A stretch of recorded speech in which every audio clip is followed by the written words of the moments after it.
Olá, alunos, tudo bem? Meu nome é Lara, sou médica veterinária e hoje vamos dar início à última aula do nosso módulo de toxicologia veterinária. Hoje eu quero abordar com vocês os tratamentos e as abordagens em si em emergências toxicológicas. O que a gente tem que fazer quando um animalzinho intoxicado chega para nós e quais são os vários tratamentos que a gente pode fazer, dependendo de cada tóxico que causou essa emergência. Antes de tudo, o que eu quero deixar bem claro é que chegou um animalzinho intoxicado, ok, a gente precisa primeiro estabilizar ele. E como que a gente estabiliza esse cãozinho, esse gatinho? Fazendo o ABCDE do trauma. Ou seja, a gente vai ver primeiro as vias respiratórias superiores e inferiores. Se tiverem tudo bem, a gente passa pro sistema circulatório. Se tiver com hemorragia, a gente vai tentar estancar essa hemorragia. Depois a gente vai ver o nível de consciência desse cachorro. Se ele está consciente, se ele já está em estupor, se está em coma, a gente vai ter que avaliar isso. E também, por último, a gente vê a questão de extremidades. Por exemplo, ele levou uma picada, se a gente vai estar sangrando a picada, a gente vai limpar, mas depois a gente vai segurar um pouco, não vai mexer nessa pata, vai ver primeiro se está respirando, se está com um sistema circulatório bom, se está com uma pressão boa. Tudo isso a gente tem que fazer para estabilizar primeiro o cachorro e o gato, para depois ver o tóxico em si, certo? Para fazer outras manobras. A gente vai ter que tentar saber o que aconteceu com o cachorro ou com o gato. Para isso a gente precisa fazer uma anamnese muito bem feita. Perguntando para o tutor se ele viu o que o cachorro comeu, se ele viu se vomitou, por exemplo, se o cachorro vomitou, o que tinha no vômito, se ele já defecou, já estava com diarreia, o que tinha, né? Qual que é o conteúdo dessa diarreia, se tem pedaço de planta, de flor, se tem algum alimento que ele não podia ter comido. A gente precisa perguntar se tem planta, quais plantas que tem dentro de casa, se o cachorro gosta de cheirar, de mordiscar, se ele já teve interesse nessas plantas. A gente precisa saber se o tutor deu alguma comida para o cachorro, uma comida temperada, o que o cachorro comeu nas últimas horas. A gente precisa fazer uma boa anamnese, porque isso vai ser muito importante para a gente saber e ter um direcionamento do que aconteceu. Teve caso que eu já peguei em clínica que o cachorro comeu uma pequena erva do tutor e ele começou a passar mal. E o tutor não conseguiu, não falou pra gente o que aconteceu, o cachorro vomitou na nossa frente e a gente viu um pedaço de planta. A gente tem que ir perguntando, achando meios de pegar a confiança com o tutor e fazer ele falar pra gente o que aconteceu. O ambiente de clínica é um ambiente seguro, tem que ser um ambiente seguro e o tutor precisa sentir segurança com a gente também. E a gente precisa do máximo de informações o possível para que a gente saiba como conduzir. Porque tem coisas que a gente pode fazer com, por exemplo, alguns fármacos que a gente não pode fazer com outros.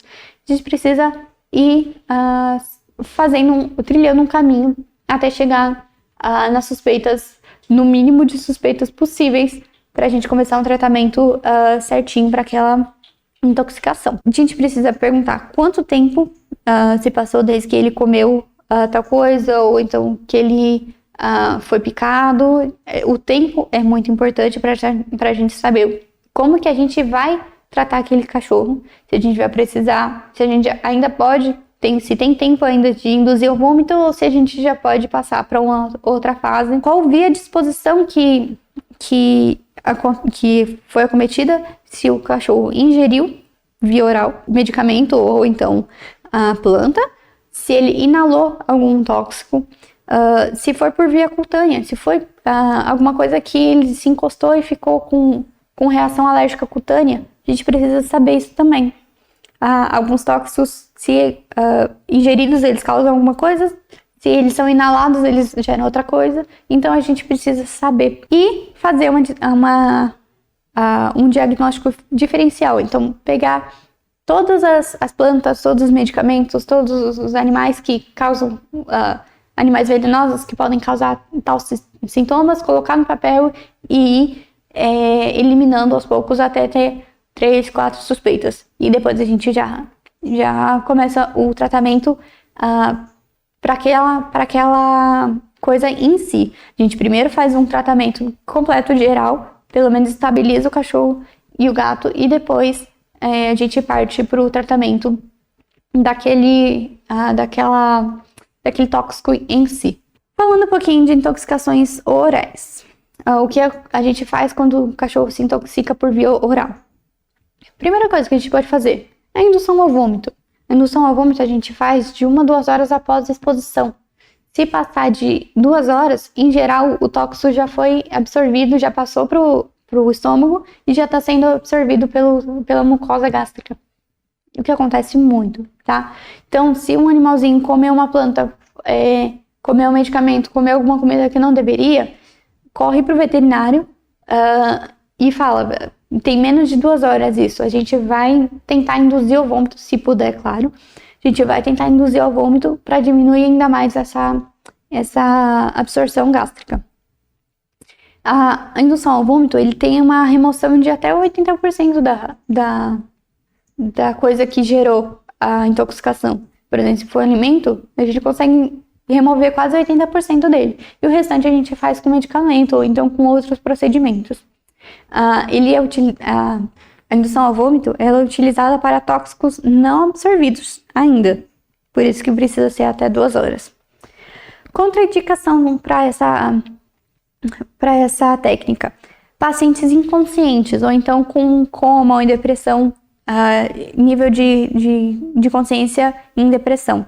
A gente não pode induzir ao vômito. Por quê? Porque se o animal está inconsciente, a gente vai induzir ao vômito, ele vai vomitar, mas ele vai poder aspirar também esse próprio conteúdo.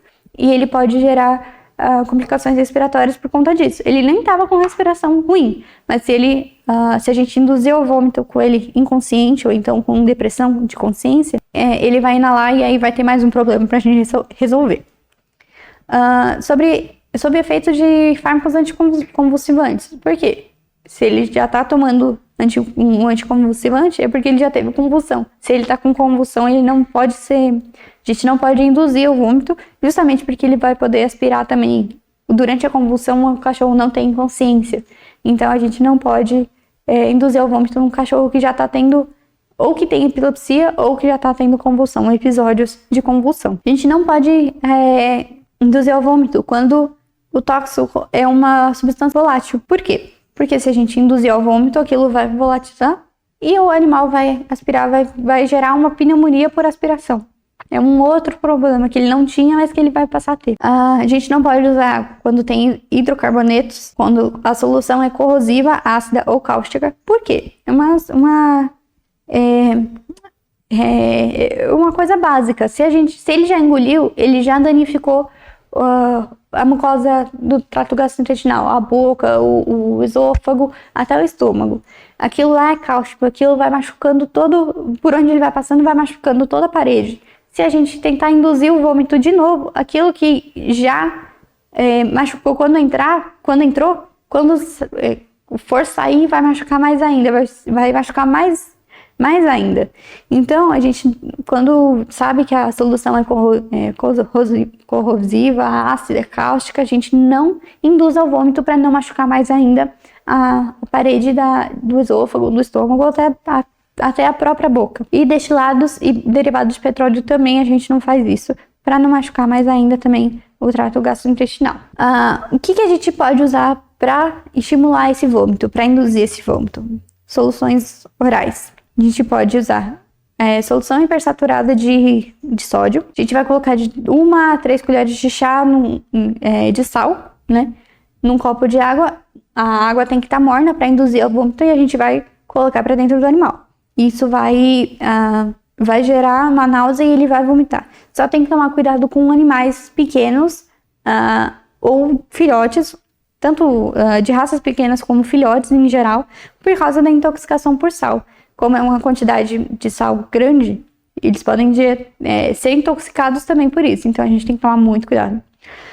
Outra coisa que a gente pode dar para o animal tomar para induzir o vômito? Peróxido de hidrogênio, que é água oxigenada, 3%. Ela não é muito concentrada, mas ela já dá uma ânsia de vômito. A gente pode dar de 5 a 10 ml por vez, até umas 2 vezes mais ou menos. E isso vai gerar uma náusea e ele vai vomitar. Xarope de Ipeca, que a gente chama de Ipeca, né? A 2%. Isso daí pode ser dado para cães e para gatos também, mas a gente não pode ultrapassar 15 ml por animal, porque esse xarope de Ipeca pode gerar arritmia sim. Então, aquela coisa que a gente já vem conversando durante todo o módulo. A diferença entre o remédio e o veneno é a dose. E esse xarope de Ipeca, ele pode causar arritmia sim, mas a gente tem um limite. Então a gente não usa até o limite, a gente usa menos do limite, para não causar essas arritmias. A gente pode usar sabonete líquido, por exemplo, que também é uma coisa que gera muita ânsia de vômito, muita náusea. Colocar 3 colheres de sopa em um copo de água morna, colocar para dentro e o cachorro vai vomitar. Não é o mais indicado, mas na falta de alguma coisa a gente pode utilizar. Eu volto a falar, não é o indicado. O indicado são essas 3 primeiras, mas a gente consegue usar também esse sabonete líquido. E a solução injetável, para causar o vômito, a gente pode usar morfina, a apomorfina, que sozinha em cães ela gera indução ao vômito, ela gera uma náusea e o cachorro vomita. Em gatos não funciona muito bem. Para gatos a gente usa outra coisa, a xilazina, a gente usa de 0,5 a 1 mg por quilo, pode ser dado em M, e isso, a xilazina em gatos gera a náusea e a indução ao vômito em si.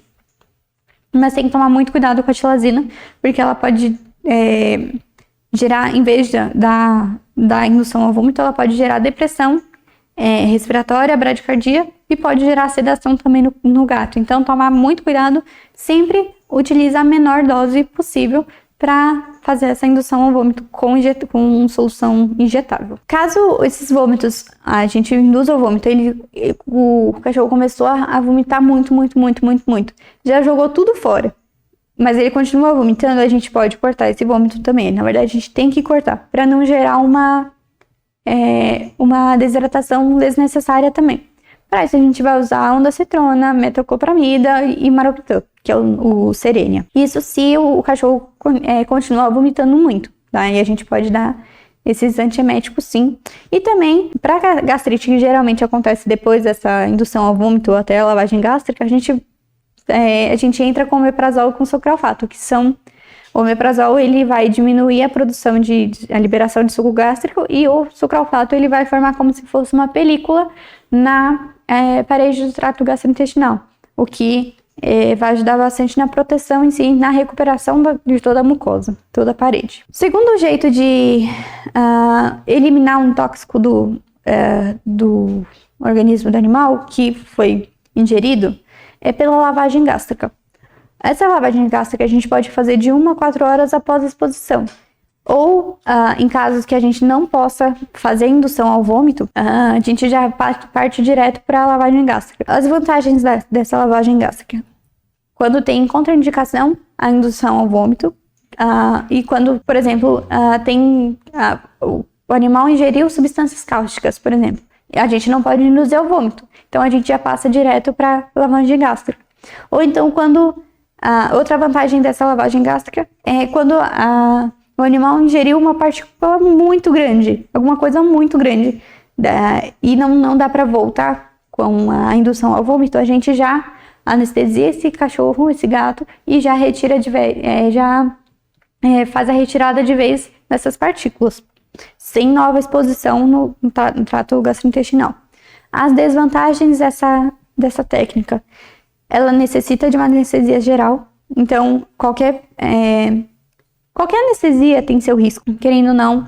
São fármacos que deprimem muito o sistema respiratório, cardiovascular, então toda anestesia tem o seu risco, mas a lavagem gástrica precisa ter auxílio de uma anestesia com uma oxigenação correta.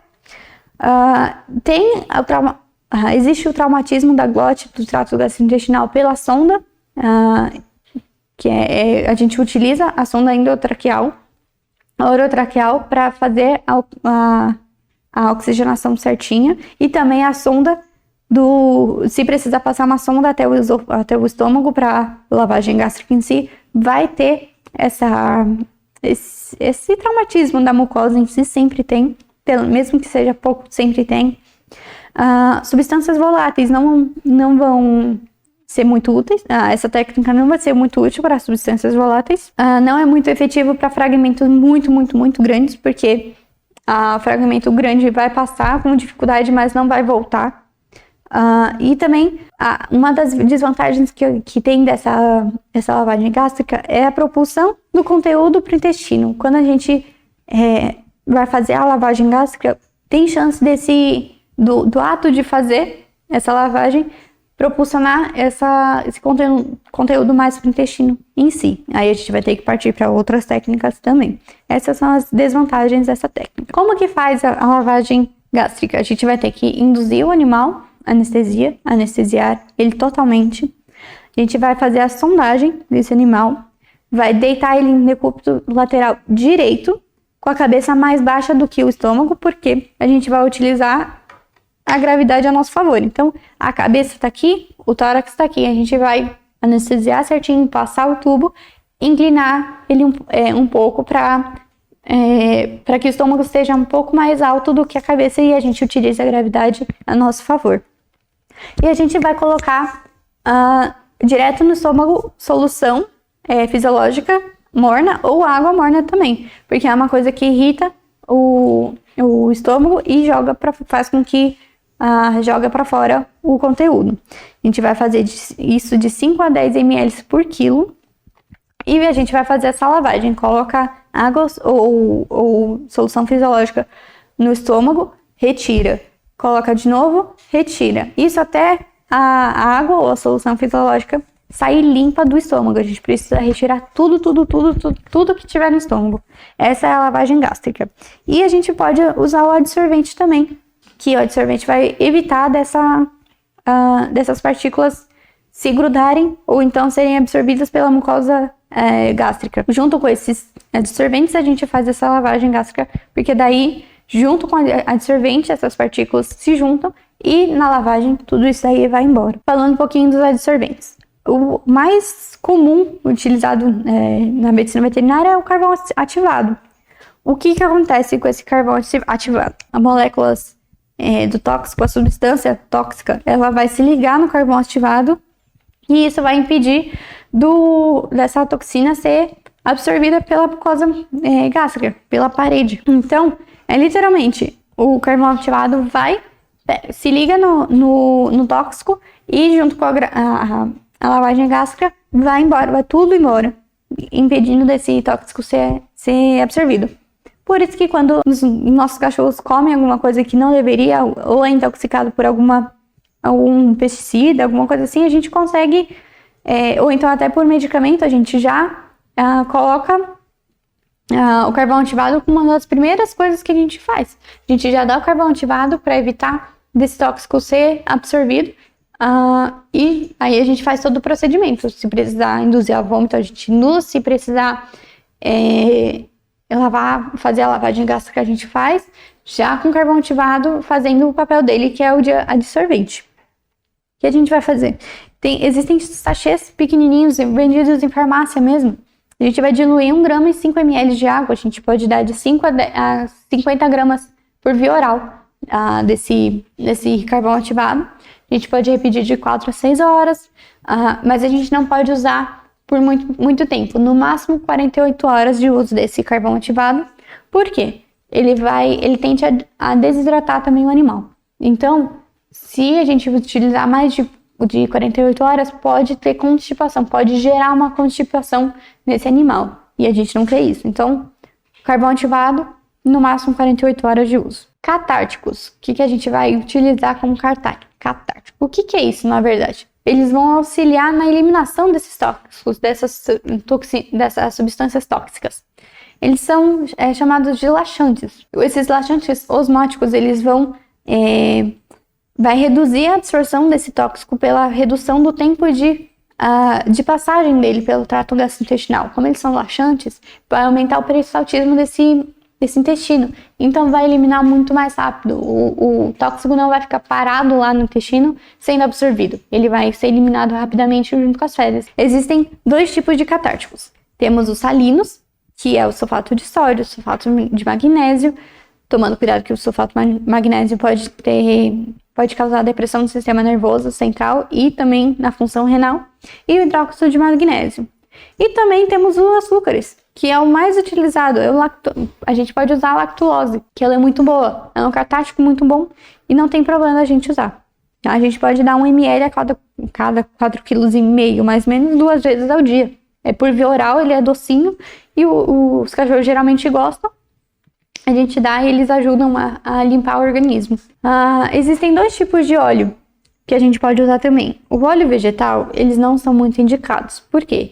Eles vão diminuir o efeito do carvão ativado, vai aumentar a absorção dos agentes tóxicos que são lipossolúveis. Isso porque o óleo vegetal, ele ajuda, ele é absorvido muito facilmente pela mucosa, pela parede do trato gastrointestinal. E, então, se ele é muito absorvido, ele vai se ligar ele vai facilitar a absorção dos tóxicos lipossolúveis também. Ou seja, praguicida, orgânicos fosforados, essas coisas não são, nesses casos não é indicado usar esse óleo vegetal. O óleo mineral já não, ele já é indicado porque ele não é absorvido pela mucosa do trato gastrointestinal, então ele não deixa o tóxico ser absorvido também. Ele se liga no tóxico, óleo mineral, e impede a absorção dele. E ele é eliminado facilmente do organismo. Os 2 são eliminados do organismo. Também temos o enema, o chamado enema. Ele não é tão eficiente, ele é um tipo de catártico, mas ele não é tão eficiente. Por quê? Quando a gente faz enema, a gente ou utiliza o enema de fosfato de sódio, só para cães, para gatos não pode. Lembrando da primeira aula que a gente conversou, gatos não podem utilizar, a gente não pode utilizar com gatos enema de fosfato de sódio porque eles se intoxicam com fosfato de sódio. Os cães não teria muito problema com isso. Mas outro tipo de enema que a gente pode fazer é com solução fisiológica morna ou então até água morna mesmo. Água filtrada morna, a gente vai colocar uma sonda no reto do cão e do gato, colocar a solução morna e ir limpando, fazendo isso. Só que por que ele é tão eficiente? Porque ele pega só o final, a porção final do intestino. Todo o intestino lá para trás já está sendo comprometido ou então já está absorvendo a substância tóxica. Mas quando utilizada todas as técnicas junto, o enema pode ajudar também na porção final, principalmente se o cão ou o gato estiver desidratado ou com constipação final. Aí a gente pode dissolver aquele conteúdo e isso ajuda a eliminar o restante das fezes com os tóxicos também. A gente vai falar sobre os diuréticos. Os diuréticos também vão ser bem utilizados e são utilizados mais para tóxicos, substâncias tóxicas ingeridas que já foram absorvidas. O fluxo urinário geral, em geral dos animais, tanto do gato quanto do cachorro, é em média de 1 a 2 ml por quilo por hora. Isso ajuda a gente a fazer o débito também. Existem isso por que eu falo? Se a gente conseguir manter esse débito urinário, é uma maravilha. Se a gente conseguir aumentar um pouco, tudo bem também, não tem problema, contanto que a gente faça a reposição com fluidoterapia junto. A gente pode usar o diurético junto com a fluidoterapia para não gerar desidratação em si. Eu gosto de três tipos de diuréticos. Um é o manitol, que ele é um açúcar, ele é um diurético osmótico. A gente pode dar de 1 a 2 gramas por quilo, ele tem que ser IV, não pode ser subcutâneo, 2 vezes ao dia, certo? E infusão lenta, tem um tempo certinho para fazer para cada animal. Tem que olhar certinho se tá na veia, se não tá, ou garroteando, ou então se o catéter não tá saindo, tem que estar certinho na veia e de infusão lenta, não pode fazer tão rápido. O segundo diurético que eu gosto muito é a furosemida, que é muito, muito, muito usada. A gente pode usar de 1 a 2 miligramas por quilo também, até no máximo 3 vezes por dia. E pode ser dado por via subcutânea também. Ele faz praticamente o mesmo efeito, no mesmo tempo, se dado subcutâneo ou intravenoso. Pode ser subcutâneo mesmo, que já vai fazer um efeito muito bom para retirar esses tóxicos que já foram absorvidos. E a espirulolactona também a gente consegue dar por via oral. Lembrando que a gente precisa repor o fluido. Não dá para usar o diurético sem o suporte de fluidoterapia também. A gente pode usar o método de alteração do pH urinário. Por que a gente vai fazer isso? Porque algumas substâncias são ácidas. E se a substância é ácida, a gente pode alcalinizar a urina. Isso vai facilitar a eliminação. Se a substância é básica, a gente pode acidificar a urina e isso vai facilitar a eliminação desse tóxico pela urina em si. A alcalinização ela vai facilitar a excreção de substâncias ácidas, como salicilatos, etileno glicol, ácido acético, fenobarbital em si. Se o animal utilizou muito fenobarbital, é uma substância muito ácida e pode, dependendo da dose, intoxicar. Então, a gente vai ter que tirar ele do corpo. Com isso, a gente alcaliniza a urina. Como que a gente vai alcalinizar a urina? A gente vai dar para o animal bicarbonato de sódio, IV, ou então via oral. Via oral, a gente pode dar uma colher de chá e um copo de água e dar para ele. Isso daí já vai ajudar bastante. O bicarbonato de sódio a gente compra na farmácia, em mercado, é fácil de ter. Só que a gente tem que tomar cuidado. Com o uso do bicarbonato de sódio, a gente tem que usar com muita cautela para não gerar alcalose metabólica. Então, a gente só quer alcalinizar um pouco a urina, a gente não quer gerar uma alcalose metabólica, que também é muito ruim, ou então uma hipoclorimia, hipocalcemia. A gente tem que tomar muito, muito, muito cuidado para isso. Então, por isso que tem a dose correta. E para substâncias básicas, como anfetaminas ou estricnina, a gente pode fazer a acidificação da urina. Vai ajudar a eliminar rapidamente essas substâncias. Como? A gente pode dar vitamina C, que é uma coisa, é uma vitamina ácida, é um ácido, né? A gente pode usar também um cloreto de amônio, 20 mg por quilo, 2 vezes ao dia para gato e 3 vezes ao dia para cães. Só que mesma coisa da alcalinização, a gente precisa tomar cuidado com a acidificação, ou seja, a gente tem que tomar cuidado para não gerar uma acidose metabólica. A gente só quer acidificar um pouco a urina para eliminar essas substâncias básicas. Só isso, a gente não quer causar um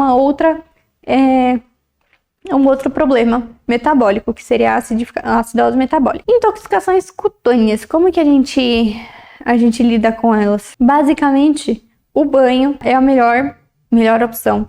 O banho, eles são feitos com água corrente, água fria ou água morna, nunca água quente. A gente tem que tomar cuidado. A gente tem que avaliar o cão e o gato que foi intoxicado antes, mesmo que seja por via cutânea. A gente tem que fazer todo o ABCDE do trauma dele primeiro, avaliar a condição geral dele. Por quê? O animal que já está intoxicado, ele já tem um limiar de tolerância menor. Ele já pode estar começando a ter colapsos cardiovasculares, ele já pode estar começando a ter convulsão. E, querendo ou não, o banho, dependendo do animal em si, ele já vai estressar.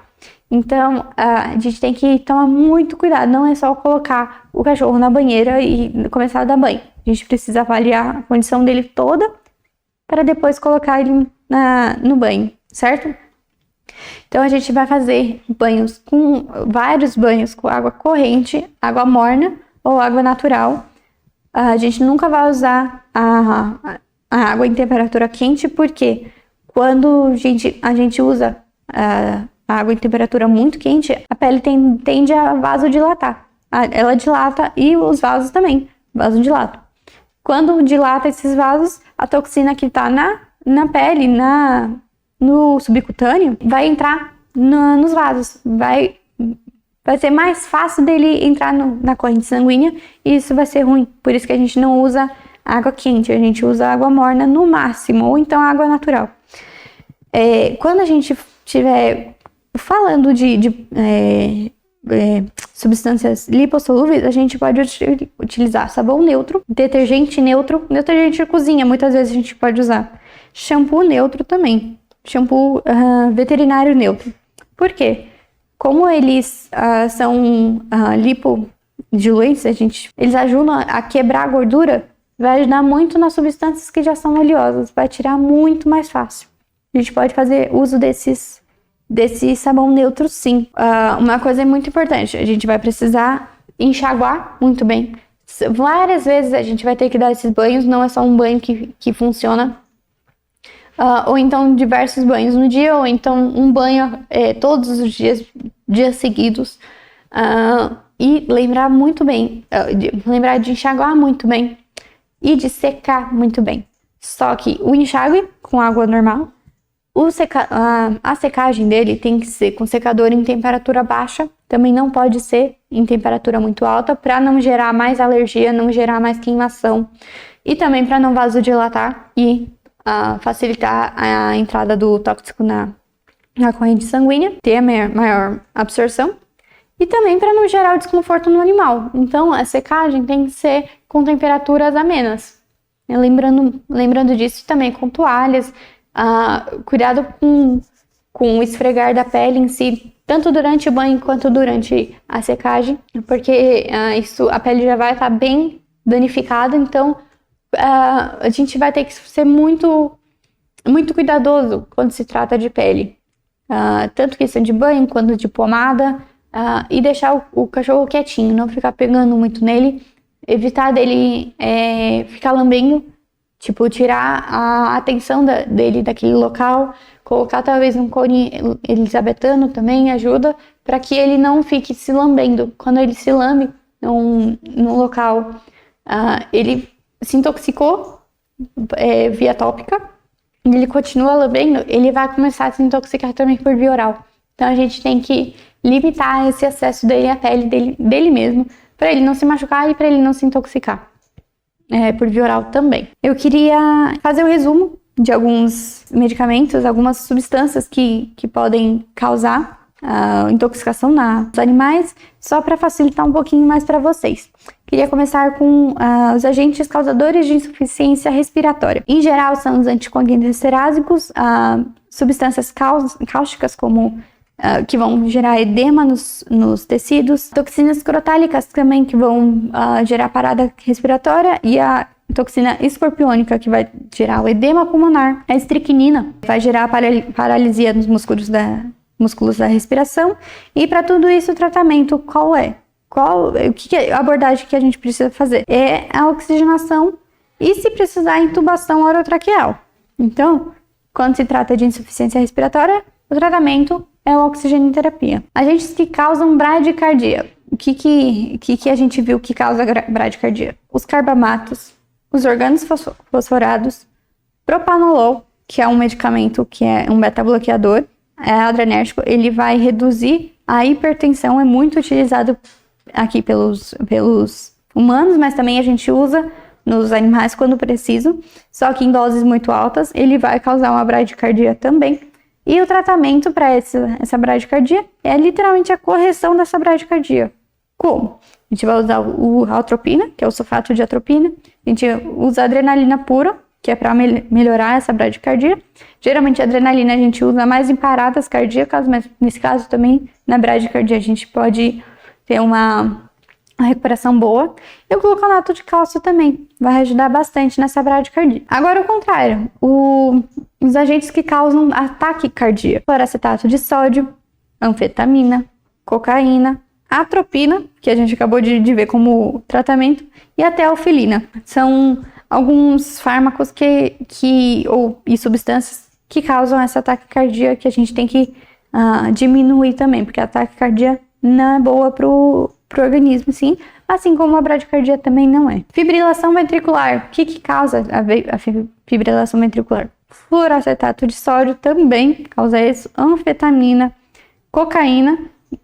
Vocês podem notar que são as coisas que eu mencionei que fazem taquicardia também, porque geralmente quando tem a taquicardia vem junto a fibrilação ventricular. Para tratar essa fibrilação ventricular, a gente pode usar lidocaína, gluconato de cálcio, cloreto de magnésio, dependendo da fibrilação e do que você tiver na mão, e também do estado do animal. Tudo isso tem que ser dosado certinho. Agentes que podem causar hipotensão arterial, que vão abaixar a pressão arterial do paciente. As toxinas botrópica,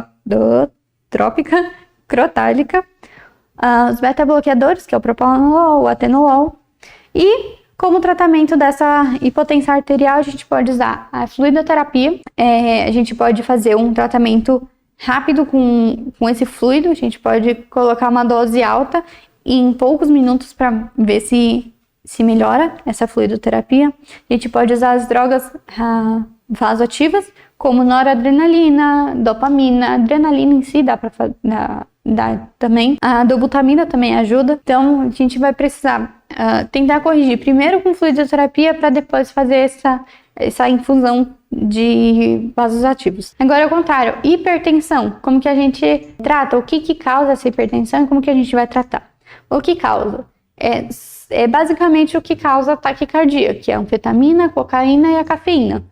A cafeína também é uma substância que é muito utilizada por nós humanos, mas que ultimamente o animal ele também está predisposto por causa que está dentro da nossa casa. Então tem que tomar muito cuidado. Vai gerar hipertensão. E o anticolinesterásico também. O que a gente pode usar para tratamento? Nitroprusiato de sódio, captopril e os beta-bloqueadores, propanolol, atenolol e por aí vai. E aqui a gente tem uma tabelinha que eu fiz para ajudar vocês. Quando precisar, vocês podem correr para ela.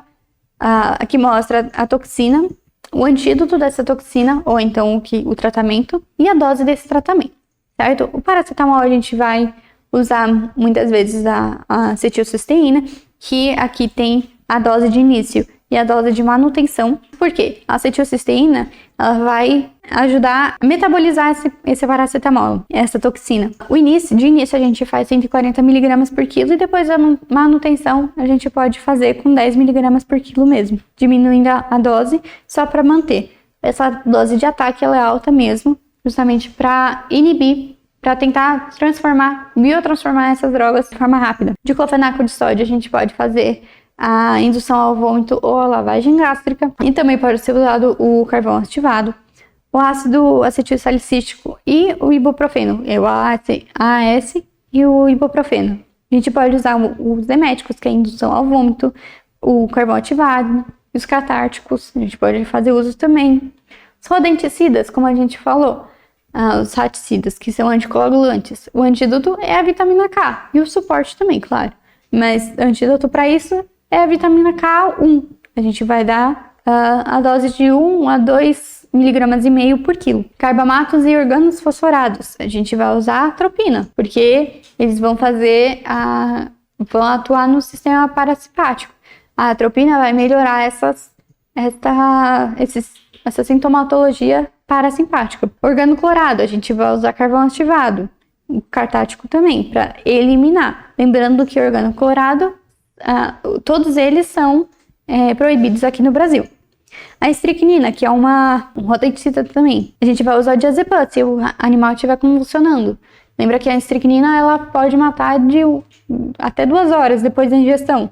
Mas se a gente conseguir fazer com que o animal sobreviva, o tratamento certinho, a gente pode fazer o diazepam se ele tiver convulsão. Fluoracetato de sódio, que é o cafezinho. A gente tem 3 tratamentos que a gente pode utilizar, que é o monoacetato de glicerol, bicarbonato de sódio em solução salina, que é a solução fisiológica, e o gluconato de cálcio a 10%. A gente pode usar uma dessas 3. Toxina botrópica, crotálica, laquética, que são as toxinas, os venenos das cobras que a gente viu, das serpentes que a gente viu. Todas essas 3, a gente tem um soro polivalente. O antídoto é um soro polivalente, que a gente vai diluir, dependendo do local de inoculação, foi no rosto, foi nos membros da cobra, da serpente que atacou, e também do quadro que o animal tiver.